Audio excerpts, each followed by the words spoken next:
আপনি কোথা থেকে এসেছেন? জি স্যার, আমার বাড়ি রংপুর স্যার, আমি রংপুর থেকে এসেছি। ও, আপনার বাড়ি তাহলে রংপুর। তো যাই হোক, ভালোই হয়েছে। আমাদের আইন কানুন সব আপনার জানা তো? না জানলে আমি আবারও আপনাকে বলছি, আমরা মূলত একটা প্রশ্ন ধরে থাকি। প্রশ্নের 4টা অপশান দেওয়া থাকে উত্তরের। এর এর মধ্যে থেকে কোনটা সঠিক সেটাকে আপনাকে বেছে নিতে হবে। সময় মাত্র 20-25 সেকেন্ড। তো যাই হোক, আপনাকে কি আমি প্রশ্ন ধরতে পারি? জি স্যার, আপনি প্রশ্ন ধরতে পারেন স্যার। আপনার জন্য প্রশ্নটা খুবই সোজা, আপনি একটু চিন্তা করলেই উত্তর দিতে পারবেন। প্রশ্নটা হচ্ছে, 4 পায়ে বসে 8 পায়ে চলে, রাক্ষস নয় খক্ষস নয় আস্ত মানুষ গিলে। এর উত্তরটা কি হবে বলুন? আমি অপশনগুলো আপনাকে দিয়ে দিচ্ছি। অপশান এ হাতি, অপশান বি নৌকা, অপশান সি খাট, অপশান ডি পালকি। কোনটা সঠিক সেটা আপনি চিন্তা করে আমাকে বুঝিয়ে বলুন।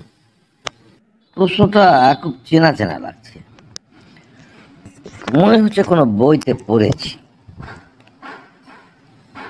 4 পায়ে বসে 8 পায়ে চলে, রাক্ষস নয় খক্ষস নয় আস্ত মানুষ গিলে। এই প্রশ্নটা পড়েছি, কিন্তু উত্তর কি হবে বুঝতে পারছি না। অপশান স্যার দিয়েছেন 1 নম্বর হাতি। হাতি 4 পায়ে চলে, 4 পায়েই বসে, 8 পায়ে তো বসে না। নৌকা, এর তো পাই নাই, প্রশ্নই আসে না। খাট, এটারও 4টা পা আছে, কিন্তু চলাফেরা তো করতে পারে না, আবার 8 পায়ে বসেও না। আর একটা আছে পালকি। পালকি, পালকির 4টা পা আছে ঠিকই, কিন্তু পালকিতে আদিম যুগের জিনিস। সঠিক কোনটা? সঠিক না জেনে উত্তর দেওয়া কি ঠিক হবে? না, সঠিক না জেনে আমি উত্তর দেব না। স্যার, আমাকে কি একটু হেল্প করা যাবে? দেখুন, আমাদের সে ধরনের কোনো সুযোগ নেই। আপনি যদি উত্তর বাহির করতে পারেন উত্তর দেবেন, না হলে বলবেন না পারবো না, দুটোর একটা। বলুন উত্তর কি হবে? না স্যার, উত্তরটা আমার জানা নেই স্যার। বন্ধুরা, আসুন তো কমেন্ট বক্সে।